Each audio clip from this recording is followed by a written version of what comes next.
Bom, agora a gente vai para a sétima parte, a gente está na página 60. As etapas da transformação do material, cena primária, traço, história do lobo, traço, conto dos 7 cabritinhos, refletem o progresso dos pensamentos do sonhador durante a construção do sonho. Há 2 pontos. Vem assim: desejo de obter do pai satisfação sexual. Travessão.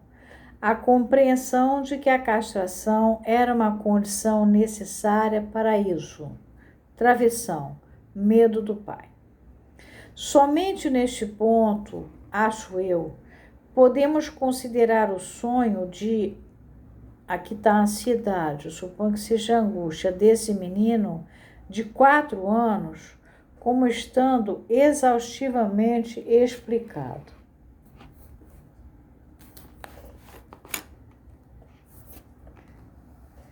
Nota. Agora que conseguimos fazer uma síntese do sonho, tentaremos uma avaliação ostensiva das relações entre o conteúdo manifesto do sonho e os pensamentos oníricos latentes. Conteúdo manifesto é o que aparece. Os pensamentos. Onírico é que é do sonho, oneiroso é sonho, né? Oneiron é latente, é o que está por baixo. Conferir a síntese de O Primeiro Sonho de Dora, de 1905, da Standard Edition, volume 7, página 85. Aí vem aqui. Era noite e eu estava deitado na cama. A segunda parte é o começo da reprodução da cena primária. Era noite, é uma distorção do eu estivera dormindo. A observação, eu sei que era inverno quando tive o sonho e era de noite, refere-se à lembrança que o paciente teve do sonho e não faz parte do seu conteúdo. É correta, pois foi numa das noites que antecederam seu aniversário, isto é, o dia de Natal. De repente, a janela abriu-se sozinha. Isso deve ser traduzido. De repente, acordei por mim mesmo, uma lembrança da cena primária.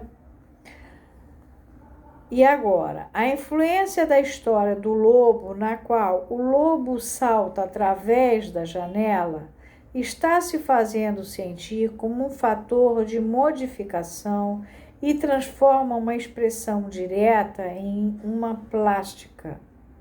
Ao mesmo tempo, a introdução do elemento janela serve ao propósito de proporcionar uma referência contemporânea ao conteúdo subsequente do sonho. Na véspera de Natal, a porta abre-se de repente e a pessoa vê-se diante de uma árvore com os presentes. Aqui, portanto, a influência da verdadeira expectativa do Natal, que compreende o desejo de satisfação sexual, está se fazendo sentir. A grande nogueira é uma árvore muito comum naquelas terras, e os móveis são belíssimos de nogueira.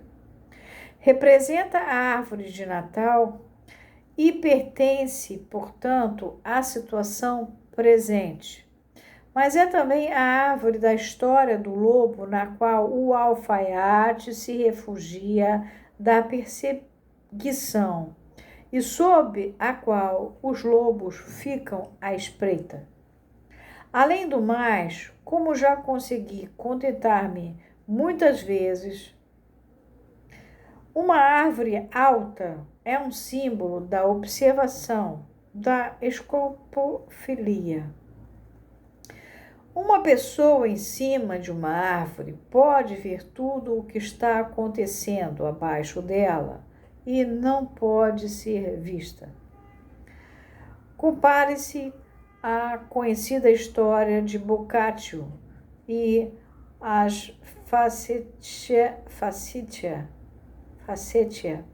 semelhantes. Os lobos, o número deles, 6 ou 7, na história do lobo, era um bando deles, não havia referência a número. A fixação ao número demonstra a influência do conto de fadas dos 7 cabritinhos, 6 dos quais eram devorados.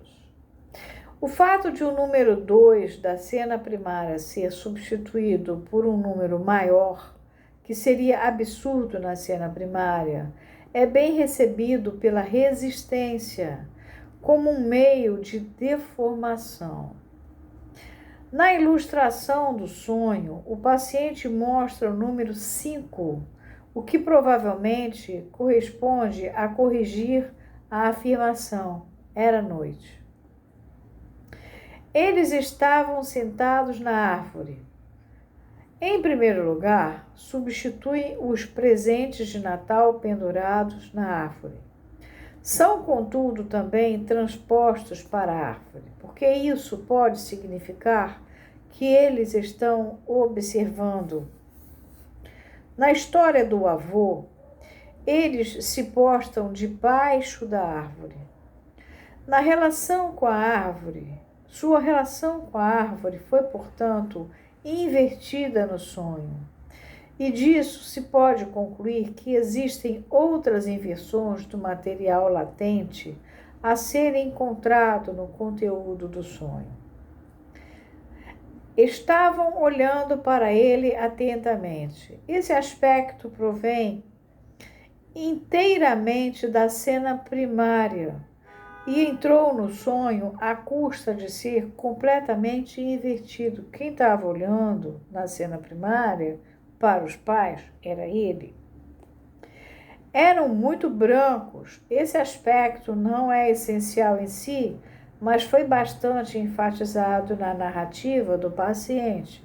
Deve sua intensidade a uma copiosa fusão de elementos de todos os estratos do material e combina detalhes pouco importantes de outras fontes do sonho com um fragmento da cena primária que é mais significativo. Essa última parte de sua determinação retoma o branco das roupas de cama e das roupas dos pais, e isso acrescenta-se a isso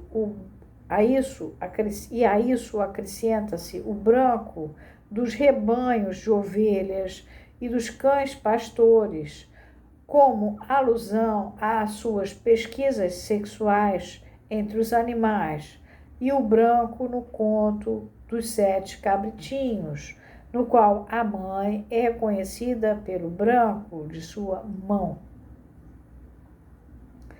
Mais tarde veremos que as roupas brancas são também uma alusão à morte. Abre agora uma chave, aliás, um colchete, diz assim: na verdade, as roupas brancas são também, parece não haver qualquer outra referência clara a esse problema. A relação talvez seja com o episódio da mortalha, que aparece na página 123.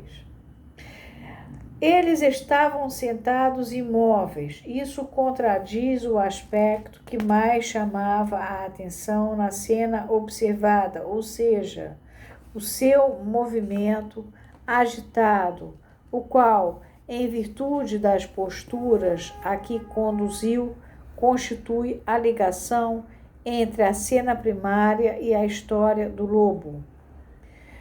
Tinham caudas como as das raposas. Isso deve ser a contradição de uma conclusão que foi derivada da ação da cena primária sobre a história do lobo e que deve ser reconhecida como o resultado mais importante da procura sexual do sonhador. Dois pontos.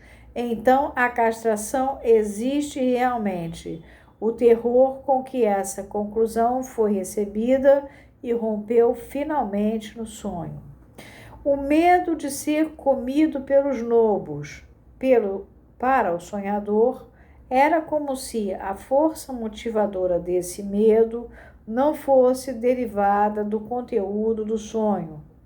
Ele disse que não precisa ter medo, pois os lobos mais pareciam raposas ou cães, e não correram para ele como se fossem modelo, mas estavam imóveis e não eram absolutamente terríveis. Observamos que a elaboração onírica tenta, por algum tempo, tornar inofensivo o conteúdo aflitivo, transformando-o no seu oposto. Abre um parêntese aqui, porque vem. Eles não se mexem, apenas olham e têm as mais graciosas caudas. É um ponto de exclamação, fecha o parêntese. Até que, por fim, esse expediente fracassa e o medo irrompe. Expressa-se com o auxílio do conto de fadas, no qual as crianças cabritos são devoradas pelo pai lobo. Essa parte do conto de fadas pode talvez ter atuado no sentido de lembrar as ameaças feitas por brincadeiras pelo pai do menino enquanto brincava com ele, de modo que o medo de ser devorado pelo lobo pode ser uma reminiscência, bem como um substituto por deslocamento. Os desejos que atuam como forças motivadoras nesse sonho são óbvios. Primeiro, existem os desejos superficiais do dia de que o Natal, com seus presentes, já tenha chegado, um sonho de impaciência e, acompanhando esses, há o desejo mais profundo, então permanentemente presente, de obter do pai satisfação sexual. Esse desejo é imediatamente substituído pelo de ver outra vez o que foi então tão fascinante. O processo mental continua, pois, o seu caminho. Partindo da satisfação desse último desejo, com a inovação da cena primária, passa para o que se tornava então inevitável, a rejeição desse desejo e a sua repressão. Recalque na realidade. A elaboração e o caráter difuso desse comentário foram-me forçados pela tentativa de oferecer ao leitor algo equivalente ao poder convincente de uma análise. Talvez sirva também para desencorajar o leitor de pedir a publicação de análises que se estendam por vários anos. Aqui termina a nota e a gente para aqui também, que ficou enorme. Freud trabalhou o sonho da maneira como Freud trabalha, completamente diferente de Jung.